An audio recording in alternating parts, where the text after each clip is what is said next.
하나님 말씀 보겠습니다. 요한복음 5장 7절 8절 말씀입니다.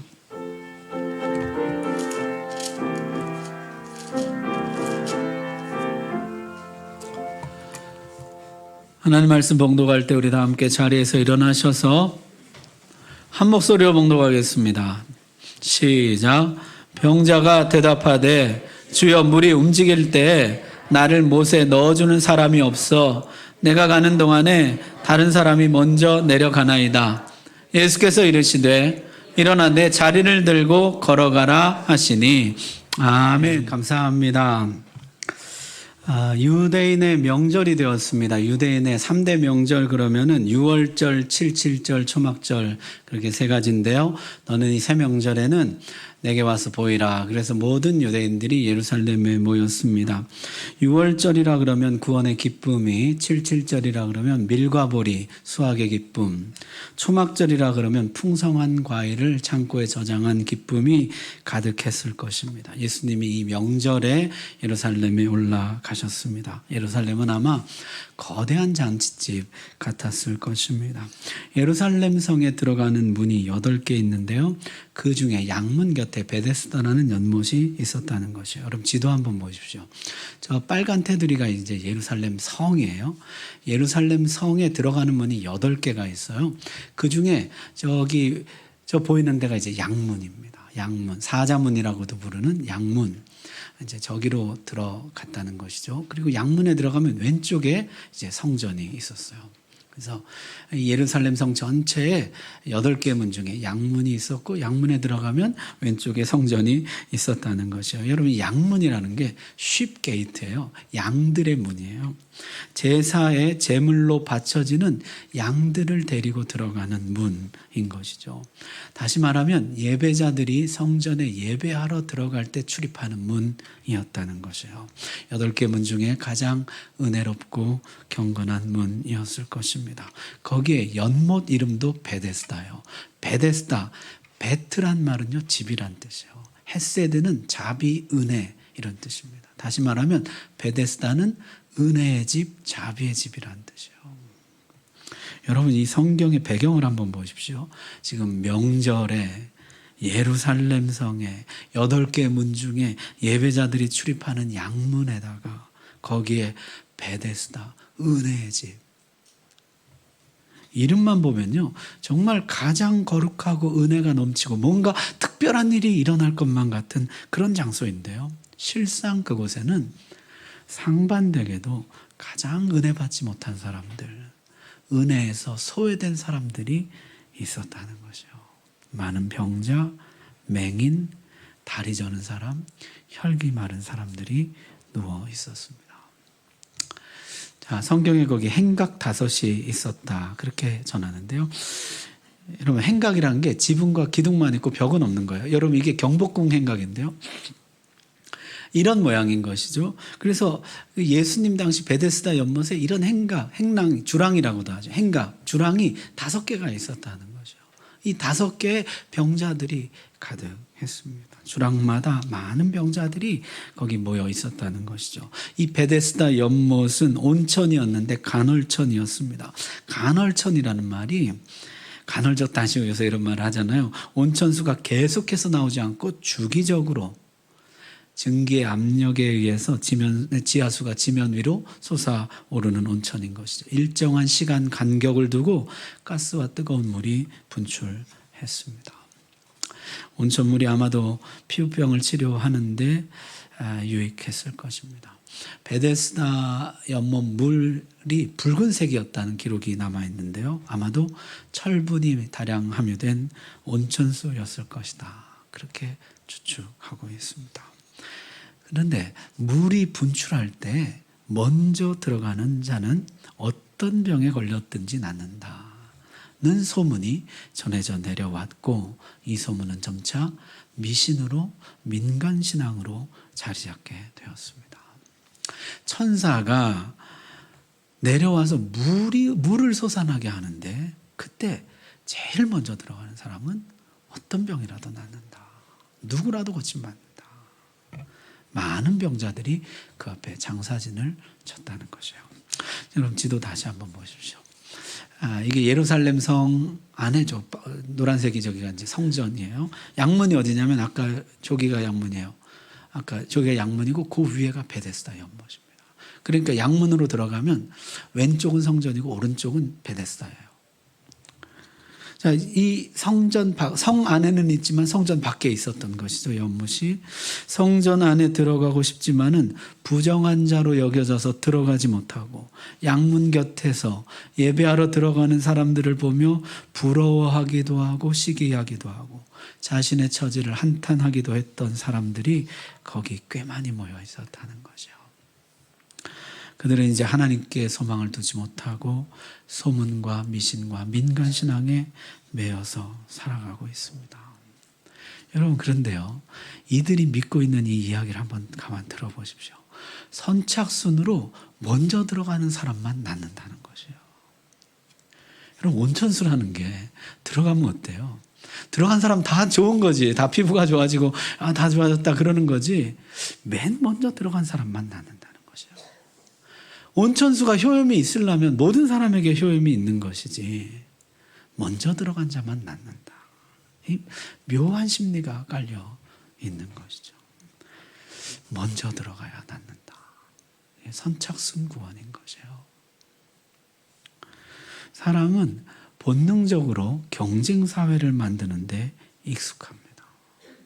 이 먼저 들어가는 거, 위로 올라가는 거, 남보다 앞서는 거, 경쟁에서 이기는 거.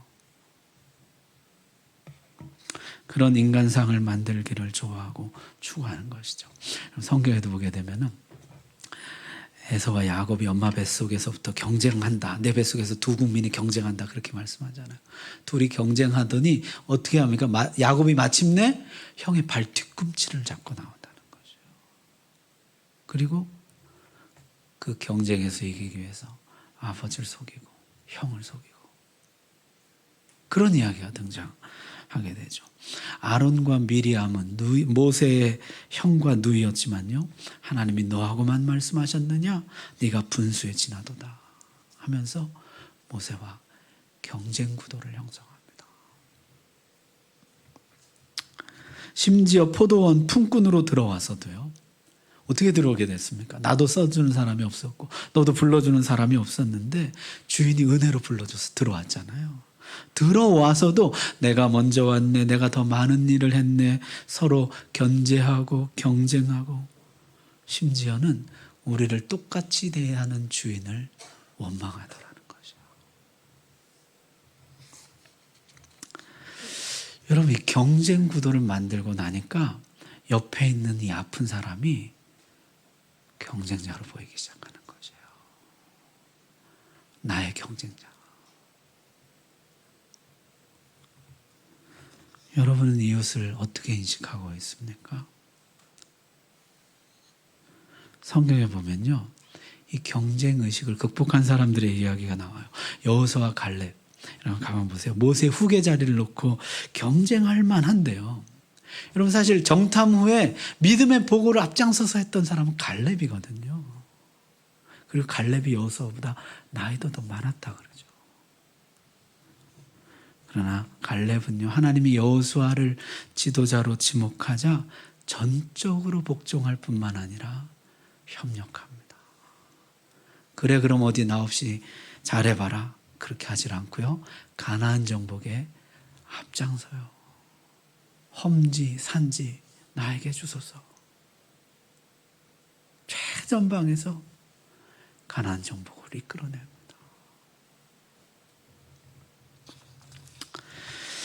사실 제일 유명한 얘기는 다윗과 요나단 얘기죠. 다윗은요, 사울의 왕위를 위협한다기보다는 사실은 요나단의 왕위를 위협하는 사람입니다. 이 다윗은 사울의 경쟁자라기보다는 사실은 요나단의 경쟁자거든요. 그런데 요나단이요, 경쟁하지 않고 다윗에게 협력합니다. 다윗을 높이고 다윗이 왕이 되는 일에 도움을 줘요. 협력해요. 왜 그렇게 하죠? 하나님이 다윗에게 기름 부으신 것을 알았기 때문이에요. 바나바와 바울도 모범이 됩니다. 바나바는 바울을 교회로 인도해 준 사람이에요. 바나바는 초대교회 기둥 같은 일꾼이요, 바울은 이제 막 핍박자에서 돌아선 사람입니다. 바나바는 착한 사람이요, 성령이 충만한 사람이었습니다. 초대교회 온 교회 존경을 받는 인물이었어요. 둘이 같이 사역을 했는데요, 성경이 기록하기를 바나바와 바울, 바나바와 바울 그렇게 기록하다가 어느 순간부터 바울과 바나바, 바울과 바나바 그렇게 기록하기 시작하는 거죠. 사역의 중심이 바나바에서 바울로 옮겨갑니다. 하나님이 바울을 사역의 중심으로 사용하기 시작하세요. 바나바의 조카였던 마가는요, 그 꼴 내가 못 보겠다 그래서 중간에 가버리죠. 바나바가 끝까지 섬깁니다. 마침내 그 사역을 마치는 것이에요. 여러분, 우리의 본성은 경쟁입니다. 우리는요, 사람만 만나면 경쟁 구도를 형성하려는 본성을 가지고 있어요. 그럼 하나님이 원하시는 것은 협력이죠. 여러분, 내 삶에서 이 경쟁 구도를 깨고 협력 구도를 만들어내는 건 그것이 진짜 신앙이고 하나님을 신뢰하는 일이라는 것이에요. 세상은 경쟁 구도이지만 하나님의 나라는 협력 구도입니다. 세상은 누가 먼저 들어가고 누가 위에 올라가고 먼저 들어가라 위로 올라가라 가르치지만은, 그러나 성경은 함께 들어가라 아래로 내려가라 가르친다는 것입니다. 어쩌면 우리는요, 직장에서는, 사회생활에서는 말할 것도 없이 가정에서조차 교회에서조차 경쟁 구도를 만들어내고 있는지 모릅니다. 부부간에도 경쟁하고 가족끼리도 경쟁하고 성도들끼리도 경쟁하는 것이에요.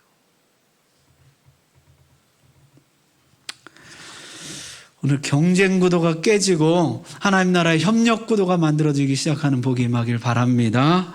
자, 베데스다 연못에 수많은 병자들이 있었습니다. 그들 모두가 서로 먼저 들어가기를 원했어요. 무한 경쟁의 사회였다는 것이죠. 거기에 38년 된 병자가 있었습니다. 38년이라니요. 여러분, 빙점이라는 책으로 세계적인 베스트셀러가 됐던 기독교 작가, 일본의 미우라 아야코라는 기독교 작가가 있죠. 이분이 이 질그릇에도라는 책을 썼는데요. 여러분, 이 책에 혹시 보신 분 계신지 모르겠습니다. 이 책은 자전적 소설인데요. 이 책에서 이분이 오랜 투병 생활에 지쳐서 낫기를 포기했던 자기 자신의 이야기를 합니다. 거기 뭐라고 되어 있냐면요, 14년 동안 병상에 누워있다 보니까요, 차라리 죽은 사람이 부럽더라는 거죠. 차라리 내가 죽었으면.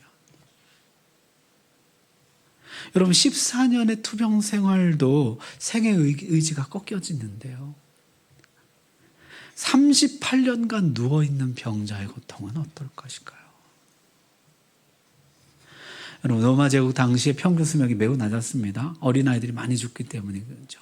그래서 10살 이전에 죽은 어린아이들을 다 빼고 10살 이후까지 살아남은 사람들의 평균 수명을 따져봤더니 평균 약 47세 정도였다는 것이에요. 이 당시에. 이 사람이 38년 아팠으니까요. 뭐 나면서부터 아팠는지 언제 아팠는지 모르지만 거의 평생을 지금 누워 아픈 사람인 것이에요. 자, 예수님이 그 사람을 주목하고 보셨습니다. 보시고 병이 벌써 오랜 줄 아셨다. 그의 깊은 내면, 그는 육신만 아니라 마음까지 병들어 있었던 것이죠. 내가 낫고자 하느냐, 주님이 물으셨다는 거죠. 치료의 단계, 첫 단계는 언제나 내가 병들었다는 인식과 낫고 싶다는 열망에서 시작하는 것이죠. 어쩌면 이 사람은요, 지금 자포자기 심정이 되었는지도 모릅니다. 처음에는 이 사람도 낫고 싶은 강렬한 욕망이 있었겠죠. 그러나 한 해 밀리고 두 해 밀리고 점점 자신이 없어졌습니다. 항상 다른 사람이 먼저 들어간다는 이 병자의 이야기로 보아서 그는 아마도 중풍이나 다른 병으로 몸을 움직이지 못했거나 다리를 절거나 어쨌든 남들보다 빨리 갈 수 없는 사람이었을 것입니다. 걷지도 뛰지도 못하는 사람이었을 것이에요. 그러기에 그는 항상 다른 사람보다 늦었던 것이에요. 오늘도 습관처럼 이 자리에 왔지만은 그의 마음은요, 이미 나는 안 된다고 포기했는지 몰라요. 난 안 돼. 그에게 주님이 질문을 던지시는 것이에요. 내가 낫고자 하느냐. 여러분, 어쩌면 오늘 이 음성은 우리에게 주시는 주님의 음성인지 모릅니다. 먼저 들어가려고, 위에 올라가려고 그렇게 몸부림을 쳤지만은 밀리고 뒤처지는 나를 보면서 나는 안 되는구나. 이제 나는 안 되는구나. 시리에 빠져있는 나에게 가정을 그렇게 잘해보려고 했지만은 결국 실패하는 나를 보면서 우리 집은 안 되는구나. 우리 애들은 안 되는구나. 절망적인 나에게 하시는 말씀일 수가 있다는 것이요. 내가 낫고자 하느냐? 정말 너가 회복되고 싶은 마음이 있느냐?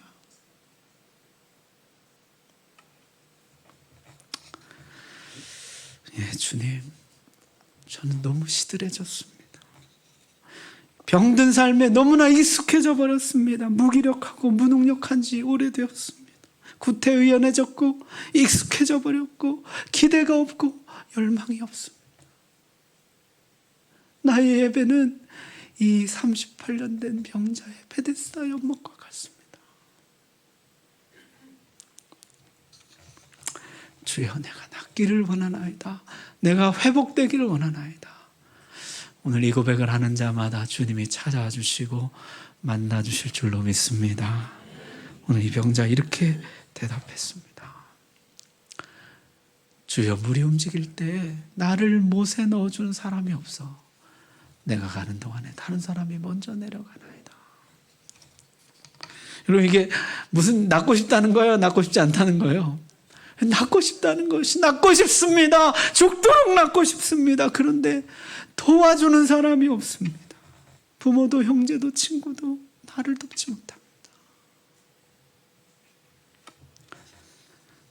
선생님, 저를 좀 도와주십시오. 제발 좀 저를 도와주십시오.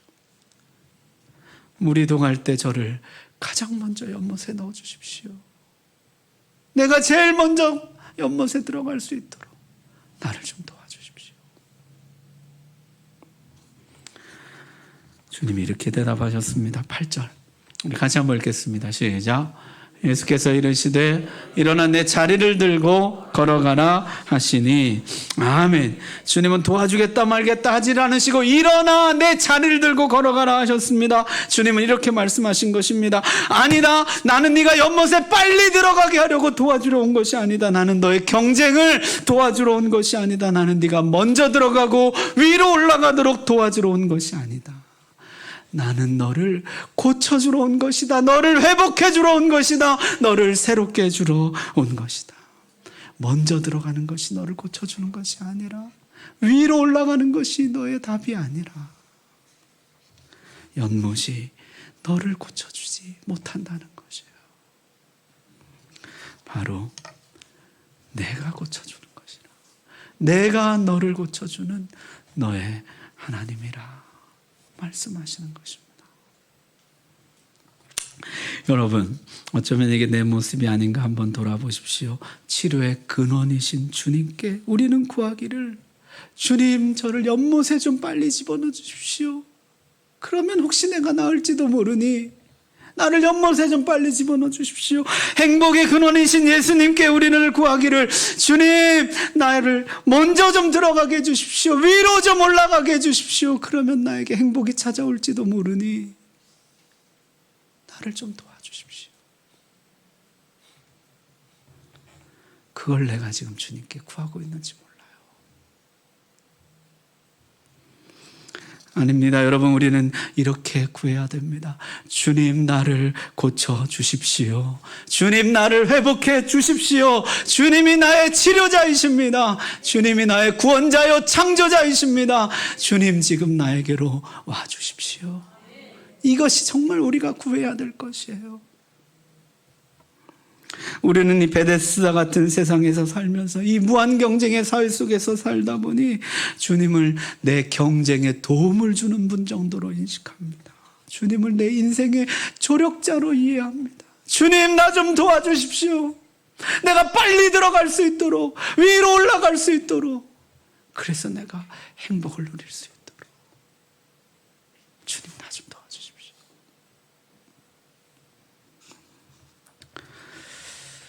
주님을 나의 조력자로 받아들이면서 정말 내가 내 마음속에 믿는 것은 뭐예요?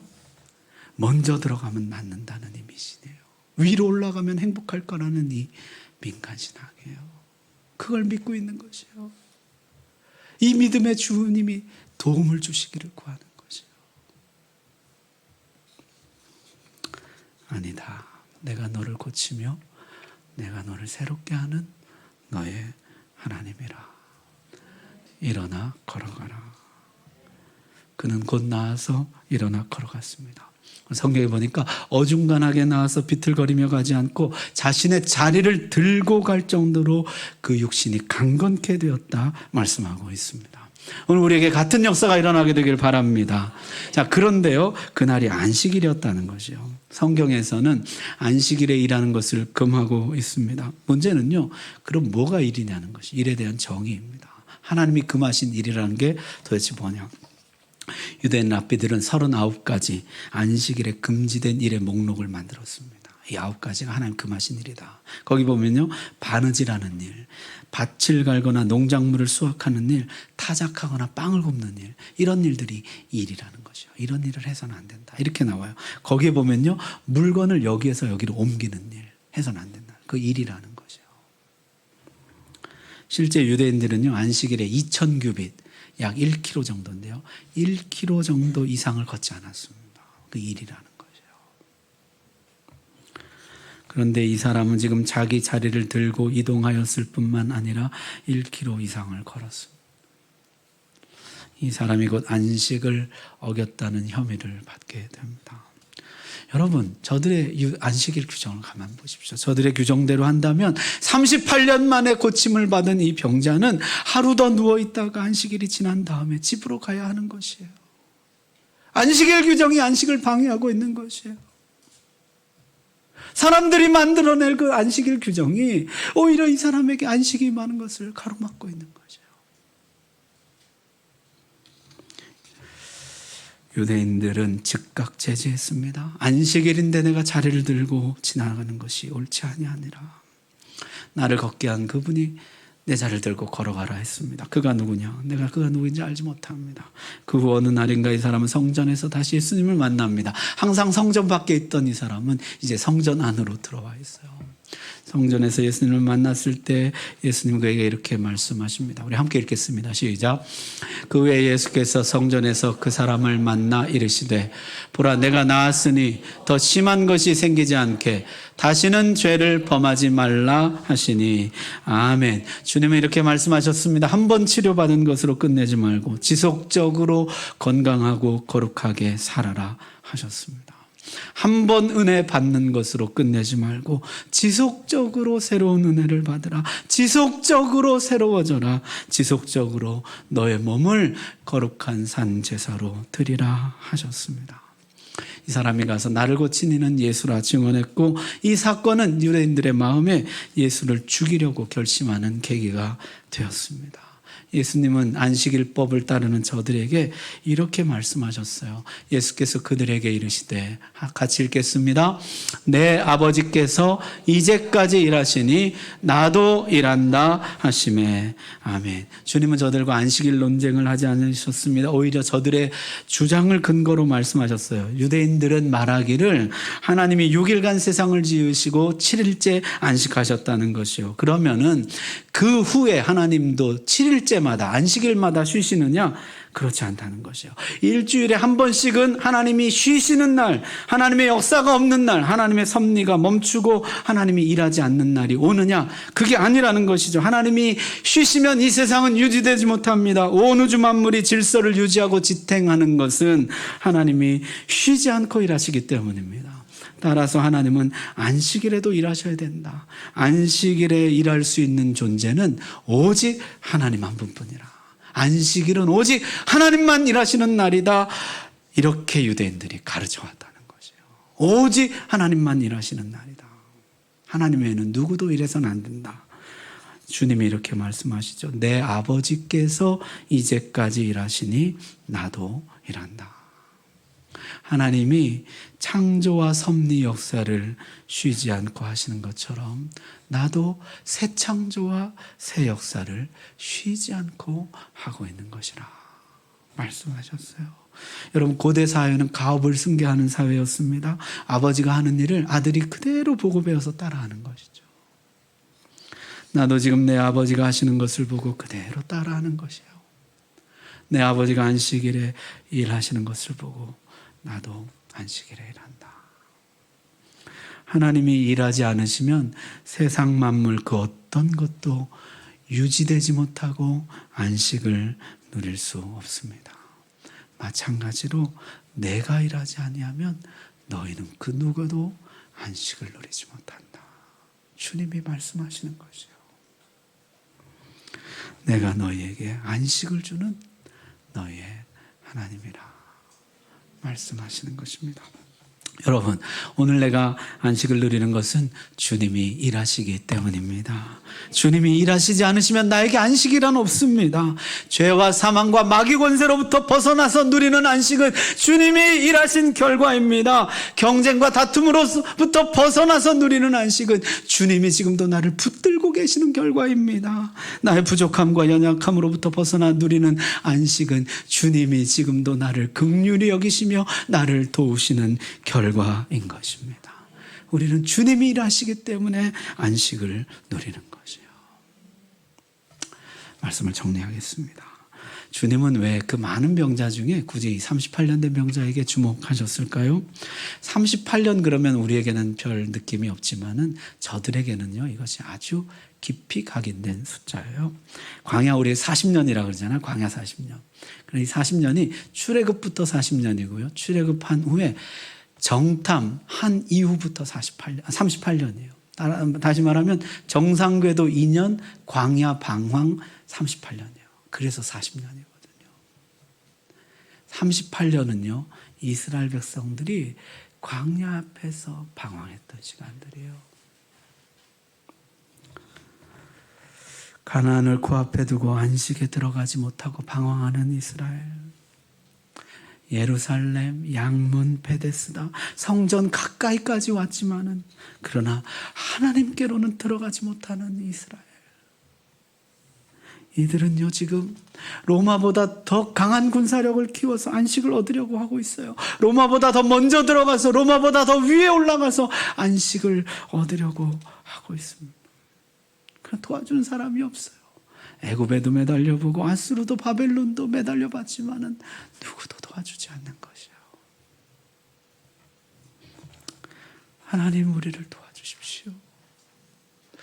나를 이 경쟁에서 이기도록 도와주십시오. 내가 먼저 들어가게 해주십시오. 위로 올라가게 해주십시오. 우리의 소망은 이 경쟁에서 앞서는 것입니다.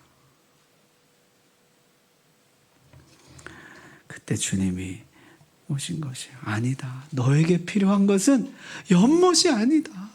너에게 필요한 것은 경쟁 우위가 아니다. 너에게 필요한 것은 지금 먼저 들어가고 위로 올라가는 것이 아니다. 너에게 필요한 것은 바로 나다. 너를 고치는 나, 너를 새롭게 하는 나, 내가 진짜 너에게 필요한 것이다. 주님은 그것을 말씀해 주신 것이에요.